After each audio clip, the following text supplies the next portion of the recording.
저는 지난 5월부터 성경에 나오는 인물들을 살펴보고 있습니다. 특별히 우리가 익숙하게 알고 있는 성경의 어떤 주연들이 아니라 조연들에 대해서 좀 살펴보는 시간을 갖고 있는데, 제가 지난 금요 기도회에서 살펴봤던 안드레에 이어서 오늘은 또 한 명의 제자 도마에 대해서 살펴보며 말씀을 나누고자 합니다.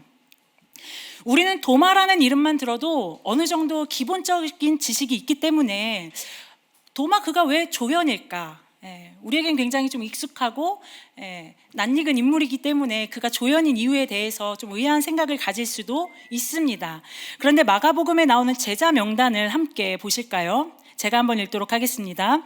예수께서 12를 임명하셨는데 그들은 베드로라는 이름을 덧붙여 주신 시몬과 천둥의 아들을 뜻하는 보아너게라는 이름을 덧붙여 주신 세베대의 아들 야고보와 그의 동생 요한과 안드레와 빌립과 바돌로메와 마테와 도마와 알페오의 아들 야고보의 다데오와 열혈당원 시몬과. 여러분, 이 말씀을 보면요, 16절과 17절에서 베드로, 야고보, 요한의 이름은요, 그 중요한 말씀의 한 절씩 할애가 돼서 소개되고 있지만 18절부터 나오는 제자들의 명단은 어떻죠? 그냥 나머지들 같습니다. 그냥 마치 기타 등등이라고 말하고 있는 것 같아 보입니다. 야고보와 시몬 앞에만 동명이인이라는 것을 구분하기 위해서 뭔가 짧게 덧붙여져 있지, 안드레부터는 그냥 나머지들을 몰아서 소개하는 듯하는 느낌을 준다는 것이죠. 그 나머지 명단 중에 도마가 포함되어 있기에 저는 오늘 소개할 조연으로서 이 도마가 충분한 자격이 있지 않나 생각해 보게 됐습니다. 그런데 12제자 중에서는요, 이름 앞에 마치 그 사람을 설명하는 수식어처럼 그 수식어가 붙은 사람들이 몇 명 있습니다. 우리가 지난번에 살펴봤던 안드레에게는 어떤 수식어가 있죠? 가장 먼저 부름을 받은 자, 첫 번째 제자라는 수식어가 이 안드레에게 있습니다. 그런가 하면 베드로는 수제자라는 그 타이틀이 있기도 하지만 사실 베드로에게는 예수님을 3번 부인한 자라는 그런 수식어가 늘 쫓아다닙니다. 가룟 유다는 예수를 판 자라는 어떤 배신의 아이콘으로 불리기도 하고, 오늘 읽은 요한복음의 저자 요한은요, 애제자라고 불리죠. 사랑받는 제자라는 수식어가 이 늘 요한 앞에 따라다닙니다. 그렇다면 오늘 살펴볼 도마도 꼭 그 앞에 붙는 수식어가 있죠. 의심 많은 도마입니다. 찬송가 135장 어저께나 오늘이나 라는 찬송가 가사 3절을 보시면요, 허물 많은 베드로를 용서하시고 의심 많은 도마에게 확신 주시고 라는 가사가 있습니다. 평생에 걸쳐서 불려오는 이 찬송가에 도마가 의심 많다라는 게 기록되어져 있다는 것이죠. 그리고 아시는 분들은 좀 나이가 있으실 수 있겠지만 내가 처음 주를 만났을 때라는 옛날 복음성가를 아시나요? 그 가사의 후렴 끝자락에 보면 어떻게 돼 있죠? 의심 많은 도마처럼 물었네, 내가 주를 처음 만났을 때. 의아해하시는 분들은 모르시는 걸로. 이렇게 도마 앞에는 의심이 많다라는 수식어가 늘 쫓아다닙니다. 도마는 대부분의 제자들과 마찬가지로 갈릴리 출신 어부였습니다. 그리고 도마는 디두모라고도 불렸습니다. 그래서 성경은 이 도마를 소개할 때 디두모라 불리는 도마라고 기록하고 있습니다. 여기서 도마는 히브리식 이름이고 디두모는 헬라식 이름인데 둘 다 뜻은 쌍둥이라는 뜻입니다. 이름 뜻이 쌍둥이라는 것은 이 도마가 실제 쌍둥이였기 때문입니다. 그런데 말씀에서는요, 이 도마 외에 다른 쌍둥이에 대해서는 기록하고 있지 않습니다. 또한 이 도마에 대해서 부모님이 누구인지, 언제 어떻게 예수님의 제자가 된 것인지 전혀 기록이 되어 있지 않습니다. 이것을 다시 말하면 도마에게는요, 성경에 기록될 만한 그 엄청난 에피소드나 뭔가 극적인 이야기, 예를 들어 볼까요? 베드로나 세리 마태처럼 예수님을 만났던 그 특별한 체험이 없었기 때문에 아마도 성경에 기록되지 않은 것일 수 있다라는 것이죠. 하지만 분명한 것은요, 오늘 우리에게 성경은 도마가 12제자 중에 한 사람이었다는 것을 말씀하고 있습니다. 여러분, 제자는요, 특별히 예수님의 12제자는 스스로 되고 싶다고 해서 되는 것이 아니었습니다. 그리고 어떤 극적인 체험이나 예수님을 통해 어떤 엄청난 경험을 해야만 제자가 되는 것도 아닙니다. 열두 제자는요, 예수님께서 친히 불러주시고 예수님의 주권으로 택함을 받은 사람들이었습니다. 성경은 도마에 대해 자세하게 기록하고 있지는 않지만 이 12제자 명단에 도마의 이름이 올라와 있는 그것만 보더라도 제자가 되는 조건은 제자 그 사람에게 있는 것이 아니라 전적인 예수님의 주권이라는 것을 깨달을 수 있습니다. 도마는 공간복음에서 제자 명단에만 기록되어 있지만 오늘 살펴볼 요한복음에서는요, 도마에 대한 이야기가 3번에 걸쳐 기록되어 있습니다. 오늘 말씀을 통해 요한이 기록한 이 도마의 3가지 이야기를 살펴보겠습니다. 첫 번째 이야기는요, 요한복음 11장에 나옵니다. 11장에 보면 마르다와 마리아의 오라비였던 나사로가 병들어 죽게 되었다는 것을 들으신 예수님께서 제자들에게 베다니로 나사로를 도우러 가자고 말씀하십니다. 그런데 그때 상황이 별로 좋지 않았습니다. 당시 상황은요, 예수님을 죽이려고 하는 유대인들의 그 치밀한 계획들이 실제로 실행되고 있었기 때문에 제자들은 얼마 전에도 유대인들이 예수님을 돌로 치려고 했다는 것을 예수님께 말하면서 나사로가 있는 곳으로 다시 가신다는 것은 지금 굉장히 위험한 일이라면서 예수님을 가지 못하도록 말렸습니다. 요한복음 11장 8절 말씀입니다. 제자들이 예수께 말하였다. 선생님, 방금도 유대 사람들이 선생님을 돌로 치려고 하였는데 다시 그리로 가려고 하십니까? 베다니에 다시 돌아가는 것은 제자들이 보기에는 너무나 위험한 상황이었고, 더군다나 나사로가 이미 죽었다면 돌아가도 소용없는 일이라는 것을 말하면서 예수님을 가지 못하게 말렸던 것입니다. 그런데요, 이러한 제자들의 반응과는 다르게 갑자기 도마가 한마디 합니다. 우리 11장 16절의 말씀 함께 읽겠습니다. 그러자 디두모라고도 하는 도마가 동료 제자들에게 우리도 그와 함께 죽으러 가자 하고 말하였다. 다른 제자들은 지금 우리와 예수님이 목숨이 위태로운 상황이니 가지 말자고 예수님을 어떻게든 설득하려 하고 있는데 도마는 그 위험한 상황에 함께 가기로 결단한 것입니다. 아니, 더 나아가 유대 사람들이 던지는 돌에 함께 맞아 죽자고 말하는 것입니다. 도마의 이러한 반응에 대해서는 오랫동안 여러 가지 해석이 있어 왔습니다.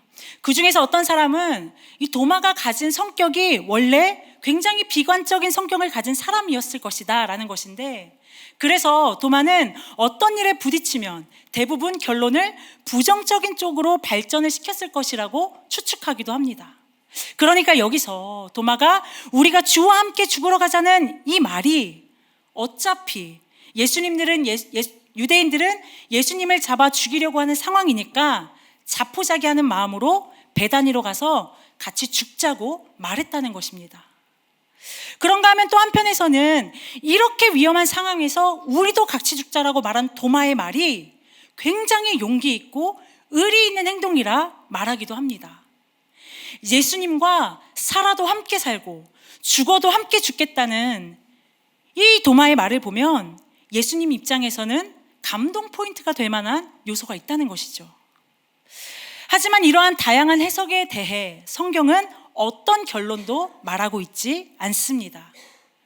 우리도 같이 죽으러 가자는 도마의 말에 예수님께서 어떠한 대답이나 반응이라도 해주셨다면 도마가 어떤 사람인지 잘 알 수 있었을 텐데, 도마의 말에 예수님은 어떤 대답도 하지 않으시고 이어지는 말씀을 통해 보면 예수님은 나사로에게 가셔서 그를 살리시고 그저 이렇게 말씀하셨습니다. 요한복음 11장 25절과 26절의 말씀입니다. 예수께서 이르시되 나는 부활이요 생명이니 나를 믿는 자는 죽어도 살겠고 무릇 살아서 나를 믿는 자는 영원히 죽지 아니하리니 이것을 내가 믿느냐. 이 말씀은요, 문맥상으로 보면 예수님께서 오라비의 죽음으로 인해 슬퍼하던 마르다에게 하신 말씀이지만 사실 그 자리에 있던 도마를 포함한 제자들도 함께 들은 예수님의 말씀이었습니다.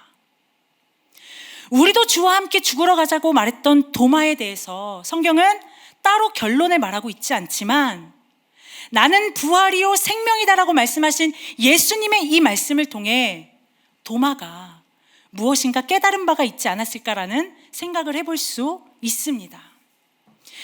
이어서 도마의 두 번째 이야기는 요한복음 14장에 기록되어 있습니다. 14장에 등장하는 것이 있죠. 그것은 바로 예수님을 향한 도마의 질문이 기록되어 있는데 14장 5절의 말씀입니다. 도마가 이르되 주여 주께서 어디로 가시는지 우리가 알지 못하거늘 그 길을 어찌 알겠사옵나이까. 예수님을 향한 도마의 질문은 그 길을 어찌 알겠냐는 질문이었습니다. 도마의 이러한 질문을 이해하기 위해서는 앞부분을 좀 살펴봐야 합니다.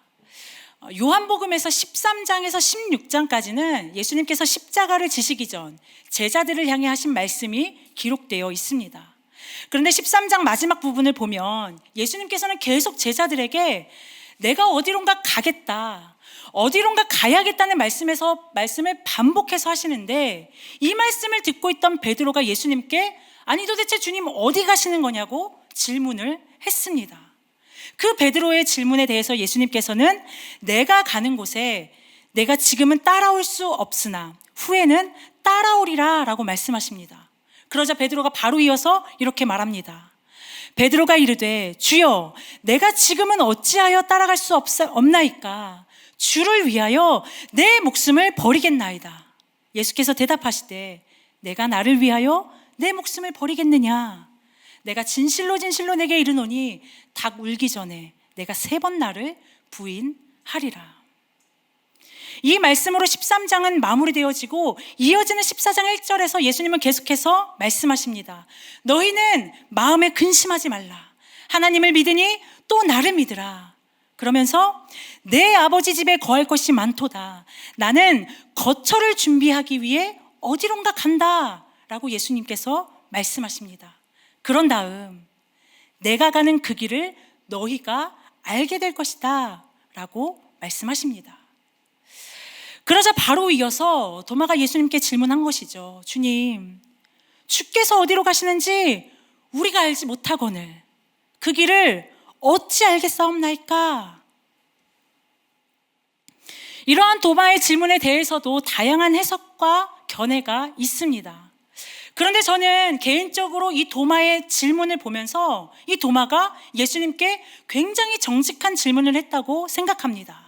도마는 예수님이 가시겠다라고 말씀하시는 그 아버지의 집도 모르겠고 그 아버지의 길로 가는 그 길도 모르겠으니 정말 궁금한 마음으로 예수님께 질문을 한 것입니다. 그런데 도마가 질문을 하기 전에 우리가 앞에서 본 것처럼 베드로가 먼저 예수님을 향해 예수님, 제가 목숨까지도 버리겠습니다 라고 말했는데 예수님은 그러한 베드로를 향해 너는 닭 울기 전에 3번 나를 부인할 거야 라고 하신 것도 도마는 아마 들었을 것입니다. 그러니 도마는 어디론가 가시겠다라고 말씀하시는 그 예수님의 말씀이 더 이해가 되질 않고 도저히 깨달아지지도 않아 정말 정직하게 그의 마음을 주님 모르겠습니다 라고 질문한 것이죠. 물론 예수님을 위해 목숨까지도 바치겠다고 말한 베드로의 고백도 정직하고 정말 솔직한 고백이었다라고 생각합니다. 그리고 사실 예수님을 위해 목숨까지 버리겠다는 고백의 원조가 누군가요? 우리가 앞서서 11장에서 살펴본 것처럼 우리도 그와 함께 죽으러 가자 말했던 이 도마가 원조입니다. 도마 입장에서 보면 예수님 지금 무슨 말씀을 하시는 건지, 도대체 예수님이 말씀하시는 그 길을 우리가 어떻게 알 수 있다는 것인가, 도마의 마음속에서 계속해서 올라오는 이 질문과 물음을, 도무지 해결되지 않는 질문에 대해서 정말 정직하게 예수님께 물었던 것입니다. 주님, 우리는 주님께서 어디로 가시는지도 모르는데 어떻게 그 길을 알겠습니까? 도마의 질문에 예수님께서 말씀하셨습니다. 14장 6절 함께 읽겠습니다. 예수께서 이르시되 내가 곧 길이요 진리요 생명이니 나로 말미암지 않고는 아버지께로 올 자가 없느니라. 예수님의 이 유명한 자기 선언은요, 오직 요한복음 14장 6절에만 기록되어 있고, 여기서 중요한 것은 이 말씀이 도마의 질문을 통해 얻을 수 있게 된 말씀이라는 것입니다. 예수님의 이 말씀이 우리에게까지 오게 된 것은 여러분 도마 때문입니다. 도마가 도저히 이해되지 않고 믿어지지 않는 것을 참지 않고 질문했기 때문에 예수님으로부터 이 위대한 말씀의 답을 얻게 되었던 것입니다.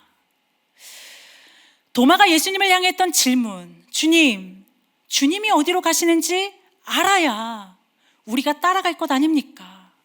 그 길을 우리가 어떻게 할 수 있습니까? 이 질문을 생각해 보면 오늘을 살아가는 우리의 질문이기도 합니다. 도마는 진짜 몰라서 정직하게 했던 질문이지만 이 말씀을 받은 오늘의 우리는 도마의 질문을 통해 이미 길이요 진리요 생명이 되신다는 예수님의 진리의 말씀을 받은 사람들임에도 불구하고 도마처럼 어디가 길이냐고 질문할 때가 있다는 것이죠. 오늘의 현실을 살아가는 우리는 우리 앞에 놓여진 수많은 문제 앞에서 도마처럼 어디가 길입니까? 묻습니다.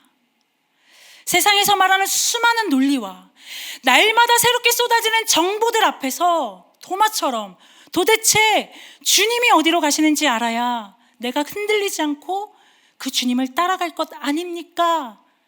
묻기도 합니다.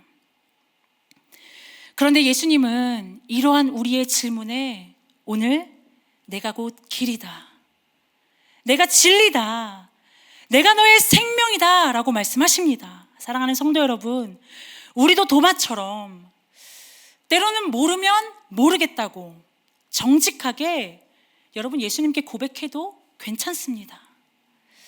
신앙생활을 오래 하면 오래 할수록 나타나는 부작용 중에 하나가 무엇인 줄 아십니까? 바로 아는 척하고 지나가는 것이 아닐까 싶습니다. 모르는데 아는 척하고 지나간다는 것은 정말 중요한 그 예수님의 진리의 말씀을 지나쳐버리는 것입니다. 만약에 도마가 대충 모르면서 아는 척하고 그냥 지나가 버렸다면 예수님으로부터 이 진리의 말씀을 듣지 못했을 것입니다. 요즘 우리의 삶의 영역 가운데 갈 바를 알지 못하고 답이 무엇인지 알지 못해 답답한 영역들이 있다면 여러분 예수님께 정직하게 주님 솔직히 길을 잘 모르겠습니다. 어디로 가야 합니까? 정직하게 질문할 줄 아는 우리가 되셨으면 좋겠습니다. 그러면 예수님께서 우리의 삶을 향해 내가 길이야, 내가 진리야, 내가 너의 소망이야, 내가 너의 생명이야 라고 응답해 주실 줄 믿습니다. 요한복음에 기록된 도마의 세 번째 이야기는 오늘 읽은 20장의 말씀입니다. 의심 많은 제자 도마로 불리게 된 이유가 바로 오늘 말씀에 기록이 되어 있습니다. 십자가 사건 후에 부활하신 예수님께서 제자들에게 나타나셨을 때 안타깝게도 도마는 그 자리에 함께 있지 않았습니다. 도마는 나중에 다른 제자들을 통해 예수님이 부활하셔서 자기들에게 나타나셨다는 소식을 전해 듣게 되었습니다. 다른 제자들을 통해 예수님의 부활 소식을 들은 도마의 반응을 볼까요? 20장 25절의 말씀입니다. 도마가 이르되 내가 그의 손에 못자국을 보며 내 손가락을 그 못자국에 넣으며 내 손을 그 옆구리에 넣어보지 않고는 믿지 아니하겠노라 하니라. 말씀에서는 도마가 처음에 예수님이 제자들한테 나타나셨을 때 왜 그 자리에 없었는지에 대한 기록이 없습니다. 다른 제자들은 다 함께 모여 있었는데 왜 도마 혼자만 빠져 있었던 건지 알 수는 없지만 도마는 부활하신 예수님이 찾아오셨다는 사실을 믿을 수가 없었습니다. 분명히 도마는 그가 보는 앞에서 예수님이 십자가에 못 박히시고 그 손과 발이 찔리시고 그 찔리신 옆구리를 보았는데 완전하게 죽으셨던 그분이 다시 살아나셨다는 그 사실을 도마는 나의 눈으로 보기 전까지는 믿지 않겠다고 선언을 해버린 것입니다. 여러분, 다른 제자들은, 동고동락하던 다른 제자들은 다 부활하신 예수님을 만났다고 말하는데 도마 혼자 믿지 못하는 상황을 우리가 도마 입장에서 한번 생각해 볼까요? 일단 얼마나 답답했을까요? 다른 제자들이 야, 진짜야. 예수님이 다시 사셔서 우리에게 오셔서 평안하라 말씀하셨어. 그리고 우리에게 성령을 받으라고 말씀하셨어. 이렇게 말하는데 도마는 그 사실이 도저히 믿어지지가 않는 거예요. 친했던 친구들이 야, 진짜야. 진짜 믿어야 해. 이렇게 말하는데 도저히 믿어지지 않는 이 답답한 상황에서 성도님들이라면 어떻게 하셨을 것 같나요? 저 같으면 믿어지지도 않는데 자꾸만 믿으라고 옆에서 말하면 그 제자들 사이를 떠나왔을 것 같습니다. 그런데요, 도마는 말씀을 보니까 믿지 않겠다 선언했지만 도마는 예수님의 부활, 예수님께서 다시 사셔서 제자들을 찾아오셨다는 것을 사실은 믿고 싶었던 것 같습니다. 우리 26절 말씀 함께 읽어볼까요? 여드레를 지나서 제자들이 다시 집 안에 있을 때에 도마도 함께 있고 문들이 닫혔는데 예수께서 오사 가운데 서서 이르시되 너희에게 평강이 있을지어다 하시고, 여러분, 믿지 않겠다라고 선언했던 도마는 그 말을 한 지 8일이 지나는 동안까지 제자들이 있는 곳에 함께 있었습니다. 도마는 다른 제자들이 만났다고 하는 그 부활의 예수님을 만나고자 하는 마음이 그의 마음속에 있었기 때문에 8일 동안이나 그곳에 함께 머물러 있었던 것입니다. 여러분, 그런데 말이 8일이지 부활하셨다는 예수님이 오늘도 안 오시고 내일이면 오시려나? 그런데 또 오시지 않고, 그 부활의 주님이 내 눈앞에 오시면 내가 정말 믿을 수 있는데 하루하루 나타나지 않는 주님으로 인해 도마가 보낸 이 8일은요 아마도 참기 힘든 인내의 시간이었을 것입니다. 그렇게 8일이 지나서야 다시 예수님이 도마와 함께 있는 그곳에 찾아오셨습니다. 다시 오신 예수님께서는 도마에게 내 손을 만져보고 옆구리에 손을 직접 넣어보라고 하십니다. 그런 다음 도마에게 믿음 없는 자가 되지 말고 믿는 자가 되라 말씀을 하십니다. 나는 믿지 않겠어 라고 선언한 도마에게 믿는 자가 되어라 라고 예수님께서 말씀하신 것입니다. 그러자 도마는 그 예수님 앞에 무릎을 꿇어 예수님을 향해 어떻게 고백하죠? 우리 다 함께 읽어볼까요? 나의 주시며 나의 하나님이시니이다. 아멘. 요한복음 20장에 나타난 도마와 예수님의 만남을 수많은 화가들이 성화로, 그림으로 남겨놓았는데, 여러분, 제가 그 그림들을 대부분 찾아보니까요 도마가 예수님의 손과 옆구리를 만지는 모습으로 그려져 있더라고요. 그런데 성경을 자세히 보면요 만져보고 넣어보라는 그 예수님의 말에 도마가 그렇게 했다라는 그 기록은 되어 있지 않습니다. 도마는 만져보고 손을 넣어보지 않아도 저는 예수님 손과 옆구리에 난 상처를 도마가 눈으로만 보고도 믿어졌을 것이다 생각합니다. 자신의 손으로 직접 만지지 않더라도 도마의 눈에 그 확실한 예수님의 상처, 너무나 선명한 그 예수님의 상처가 보였을 것입니다. 그리고 보자마자 도마는 십자가에 못 박히시고 창에 찔리셨던 그 예수님이 부활하셨다는 그 사실을 믿게 되었고, 그 예수님을 향해 나의 주님, 나의 하나님이시라고 고백을 한 것이죠. 여러분, 예수님의 제자들 중에 예수님을 그리스도라 고백한 베드로는 있지만 예수님을 향해 나의 하나님으로 고백한 것은 도마가 유일합니다. 요한복음을 기록한 저자 요한은요 다른 복음서에서는 기록되지 않은 제자 도마의 이야기를 우리가 살펴본 대로 이 세 장면에 걸쳐 기록하면서 당시 요한복음을 읽는 독자들로 하여금 이 저자였던 요한이 하고 싶었던 이야기가 있었던 것 같습니다. 11장, 14장, 20장에 나오는 각기 다른 도마의 이야기를 보면 요한복음에서 요한이 강조하고 있는 믿음에 대해서 참 잘 보여주고 있다고 생각합니다. 여러분, 요한복음에서 말하는 믿음이 무엇인가요? 그 믿음은 예수님이 하나님의 아들이라는 것, 곧 예수님 자신이 하나님이시라는 것을 믿는 그 믿음입니다.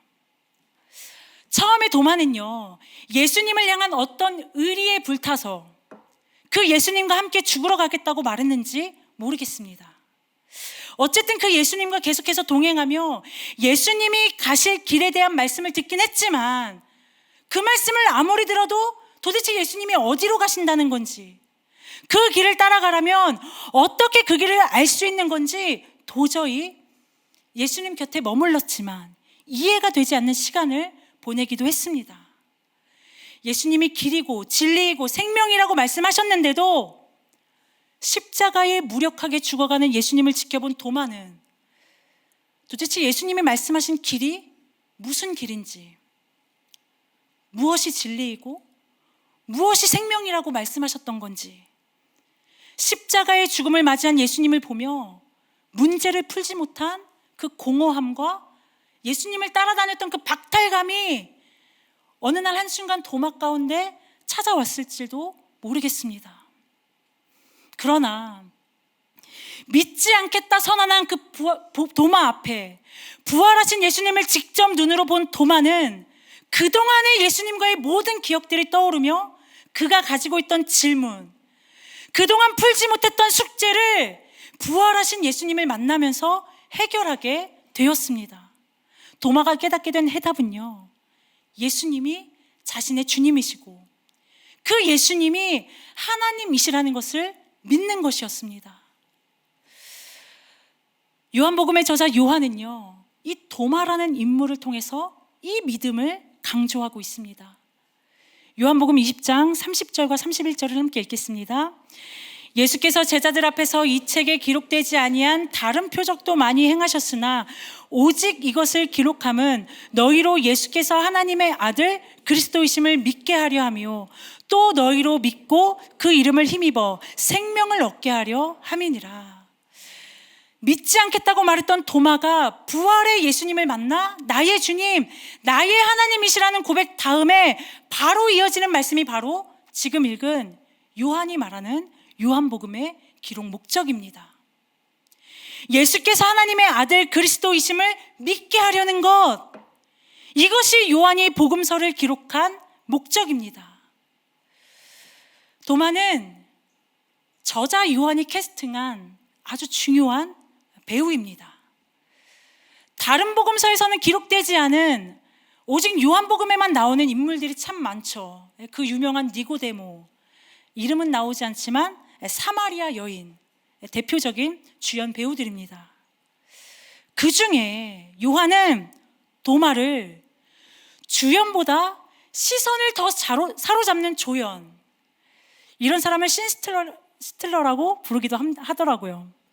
도마는 믿음의 신스틸러로 이 도마를 등장시켜 요한복음을 읽는 독자로 하여금 하나님이신 예수 그리스도를 믿는 믿음으로 나아가는 여정을 도마를 통해 보여주고 있습니다. 마지막으로 예수님을 향해 하나님이라 고백했던 도마에게 예수님께서 하신 말씀을 함께 보도록 하겠습니다. 29절의 말씀입니다. 예수께서 이르시되 너는 나를 본고로 믿느냐? 보지 못하고 믿는 자들은 복되도다 하시니라. 예수님의 이 말씀은요, 눈으로 직접 보고 난 후에야 비로소 믿었던 도마의 믿음을 책망하시는 말씀이 아닙니다. 오히려 도마의 고백을 믿음의 고백으로 여겨주시는 말씀입니다. 예수님은 그런 믿음의 고백을 한 도마에게 한마디를 더해 주십니다. 도마야, 이제야 너가 나를 믿게 되었구나. 그런데 나를 보지 못하고도 믿는 자들이 있을 텐데 그 믿음 역시 복된 것이야 라고 말씀해 주신 것입니다. 교회사 기록에 따르면 도마는요, 제자들 중에서 가장 먼 지역으로 선교를 떠났다는 것을 알 수 있는데 당시에 어디에 붙어 있는지도 몰랐던 인도까지 건너가 복음을 전하다가 인도 동남부 마드라스 지역에서 이 도마가 창에 찔려 순교했다라고 역사적으로 전해지고 있습니다. 여러분, 저는 도마가 아무도 가지 않는, 아무도 알지 못하는 그 먼 곳 인도까지 떠날 수 있었던 것은 보지 못하고 믿는 자들은 복되도다라고 말씀하신 그 예수님의 복음을 전하기 위해서였다라고 믿습니다. 비록 자신은 부활하셨다는 예수님의 소식을 듣고도 믿지 못해 눈으로 보고 나서야, 그제서야 믿어졌지만, 보지 않고도 믿을 수 있다고 말씀하신 그 예수님의 말씀, 그 복된 소식을 온 땅에 전하기 위해 그의 한평생을 바쳤을 것입니다. 요한복음이 기록될 당시에는요, 그리스도인들을 향한 심한 박해와 또 영지주의를 비롯한 많은 이단들의 공격들이 있었습니다. 여러분, 요한은 이러한 상황에서 펜을 들어 믿음이 흔들리고 있는 그리스도인들을 향해 하나님이신 예수님을 믿는 그 믿음을 강조하며 이 도마라는 신스틸러 배우를 사용하여 그의 복음서를 적어 나가기 시작했습니다. 그리고 그 도마 이야기를 통해 지금 당장 주님이 눈에 보이지 않더라도 여러분, 보지 않고 주님을 믿는 그 믿음은 복이 있습니다 라고 선포하고 있습니다. 여러분, 예수님을 직접 보고 믿은 사람들에 비해 보지 않고 믿는 사람들의 믿음이 결코 열등하다고 말씀하지 않습니다. 그러면 우리는 어떤가요? 여러분, 우리 중에 예수님의 손과 그 예수님의 옆구리를 직접 보고 믿으신 분들이 계신가요? 네, 찾아보면 계실 수도 있다라고 생각할 수 있습니다. 그러나 2000년 전 12제자들 가운데 찾아오신 그 현장에 계셨던 분은 여기 아무도 없습니다. 성경에 나오는 인물들을 볼 때 가끔 그런 생각 들곤 합니다. 2000년 전 사람들처럼 내가 직접 내 눈으로 예수님을 봤다면, 그 예수님을 내가 직접 목격했다면 오늘을 살아가는 지금 내 믿음이 이렇게 흔들리지는 않았을 텐데, 뭔가 확실하게 보지 못했기 때문에 내가 지금 흔들리는구나, 이렇게 생각하는 경우가 종종 있습니다. 그런데 이러한 생각은요, 못자국과 옆구리에 손을 넣어봐야 믿을 수 있겠다 말하던 도마와 같은 모습입니다. 주님은 우리에게 보지 않고 믿는 믿음, 보이지 않아도 힘겹게 내디는 그 믿음의 한 걸음, 흔들려도 때로는 넘어져도 다시 일어나 걸어가는 그 한 걸음을 여러분 결코 작다고 말씀하지 않으십니다.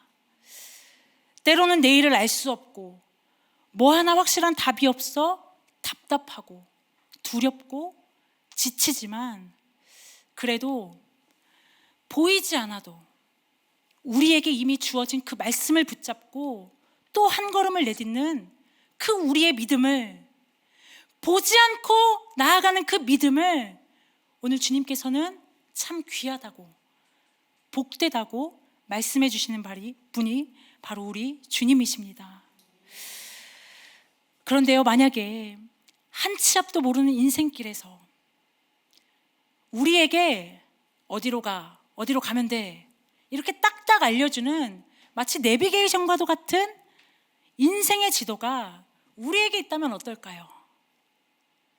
아마 예수님께서 그 귀중하게, 소중하게 생각하시는 그 믿음이, 그 인생의 지도가 우리 가운데 주어진다면 그 믿음은 쓸모없는 것이 될 뿐입니다.